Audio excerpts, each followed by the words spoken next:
everybody. Sorry for that.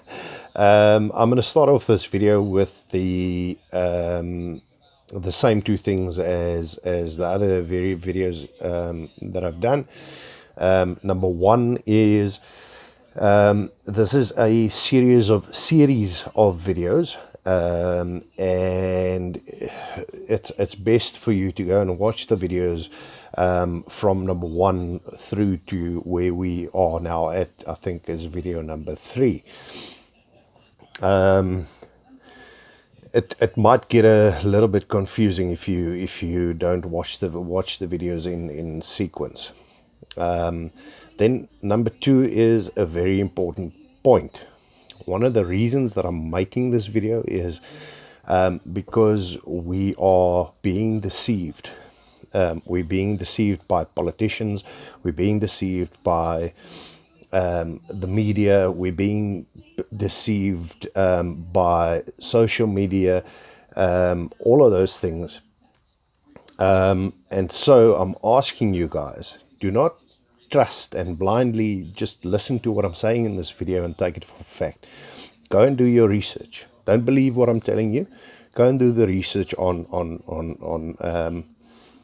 what I'm telling you in these videos. So let's get stuck into this one. So off of the last video, we made the conclusion that the political parties at the moment are basically governing this country by minority vote. This is fact. And so our next question is, well, what is the alternative? Where do we look to? And I spoke about Justice Mogoeng's judgment about the constitutionality of our voting system as it stands now. And so we got to where we're going to talk about independent candidates and direct elections. It's more or less the same thing. In this video, I'm going to deal with independent candidates as opposed to the candidates within a political party. And then in the next video, we'll talk about direct elections. Okay. So an independent candidate is just, it's what it says on the tin. It is a person that is standing for their ward or standing as a MP or LP or provincial or national or whatever governmental positions can be voted for, right? And it is a person that is standing on their own. So that individual by themselves are a political party. Now I'm going to focus on ward councillors because it's the easiest to explain. The rest, more or less, basically is the same as what we're going to talk about here. It falls to the same idea. So with an independent candidate, he stands in his ward, and it is preferred that this person lives inside the ward that they are standing for. And this is for obvious reasons. You got to know what's going on in your ward in order to affect change in your ward and to fix things in your ward as a ward councillor. That is the job of a ward councillor, to make sure that their ward is serviced, that there's service delivery, that the people there are happy, that their needs are met, etc., etc.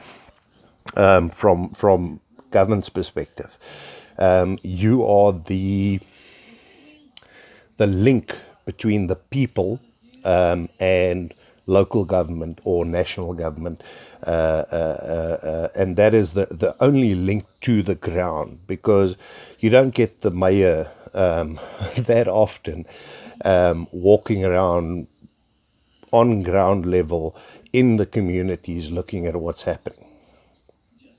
I don't know if they have the time for that. With their responsibilities, etc. But this is how it's set up, right? It's like a company director. You don't expect the director of the company to go and check behind the toilets if it's been cleaned there, because there's people that have been appointed to clean there. There's people that's been appointed to ensure that it is clean, and there's a chain of command in between. Okay, so with the independent candidate, you're obviously not standing with a party. You are basically a party on your own. So you are accountable directly to the people in that ward, right? The people in your ward and in your neighborhoods know you, and they rely on you to take their messages into council, to take their needs to council.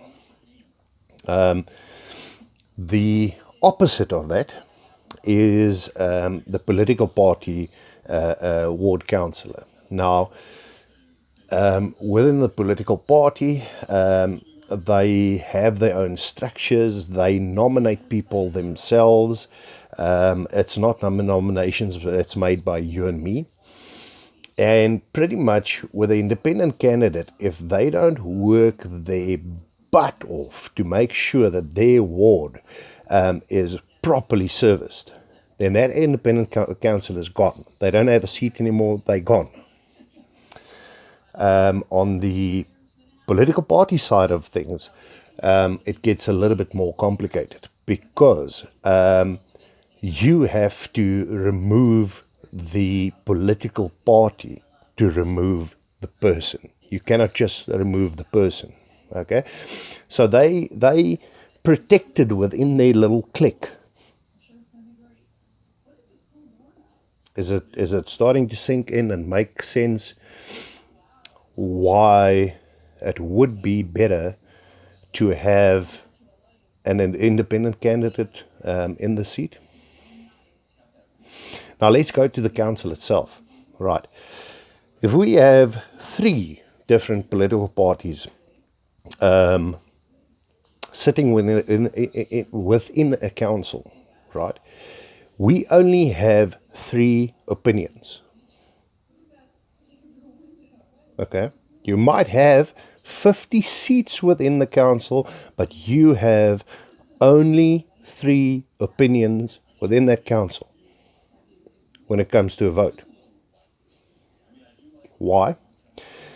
It's because if you are within a party, if you stand for a party, you have to toe the party line, and you are told what to say, what to do, when to do it, how to do it. You do not have an opinion of your own. You cannot go into council and go vote against your own party because your beliefs doesn't fit in with theirs. So it's much more restrictive, okay? And you have to toe that party line. And it's an unfortunate and sad thing, because I think, I said I'm not going to put my personal opinion into things, but over here I'm going to, because I think it's important to say, especially from someone who, like me, who speaks up against politicians as much and as vehemently as I do. Because I think every single one of those people that stood up, they stood up with the absolute best of intentions. And this is why it's so sad, is they have the best of intentions, but they cannot go and carry out those intentions because the party will not allow them to do so. An independent candidate, on the other hand, has to do so. I have to vote against what is wrong for my ward. So if you have a council with 50 independent people sitting there, you are going to have variable opinions. You're going to have a robust debate around what needs to happen in our towns and our cities. And for that reason, you're gonna have a much better result. It is gonna be a democratic result, because the independent stands for the people in their ward. They have to stand for the people in their ward. Otherwise, they do not have a seat in council anymore. The people in their ward are going to get rid of them. Okay? So it's not just 3 votes. It is then 50 votes if there are 50 seats. It's 50 independent people making up their minds with the backing of their wards behind them, and the opinions and the ideas and the debates within their own wards that are going to influence how they vote. Not someone sitting somewhere in Cape Town or Joburg in Mr. Steenhuisen's office, or in Mr. Ramaphosa's office, or in Mr. What's his name, Julius's office.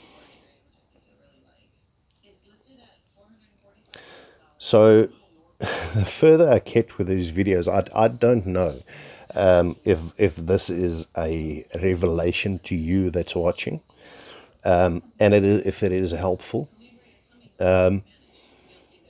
But if we look at the previous video with the 40 million that didn't vote, I tend to believe that this is new information for most people. And we've got to utilize this information to affect change. 2021 is coming, and after 2021, we cannot allow what is happening in this country to continue happening. We have to make a change, people. The definition of insanity is to do something the same way over and over and over again and expecting a different result. So we've been voting for as a nation. We've been voting for parties to effect change in this country over and over and over and over and over. And I'm not talking about the 26 years even. I'm talking about 100 years. Because it's not gone all that good pre-94 either. You can fool yourself. But again, let me stop there. I don't want to put my own opinion into this. We have to change something. We're not insane. We're not a nation of insane people. We're not going to do the same thing over and over and over and expect a different result. But we have to get a different result. It's imperative, because things are we sitting in a pressure cooker at the moment. Things are escalating and escalating and escalating and escalating, and it's going to escalate to a point where you're going to have to choose a side. I don't want to choose a side. I have Indian and black and white and colored and Chinese and sure, out of every denomination and every religion. I have friends out there, and I know you that's watching there. It might not be your best friend that you braai with on a Friday, but you work together, you respect each other, and you love each other. Would you want to come to a point that these political parties are driving, like the EFF, for instance? They're driving it to a point where we have to make a decision and take a side based on race, religion, all of those types of things. I don't want to make that decision. And we saw with the previous video how easy it would be for all of us to just stand together and change this country fundamentally without ever having to make a decision of choosing sides. Guys, I hope this helps. I hope this this could educate people so that we understand where we are. We saw with the previous video how simple, how easy it could be to make that change. Let us get up. All of the other 40 million, you've got to get up. I'm not telling you who to vote for, but we've got to get up in 2021. We have to make a change. Thank you.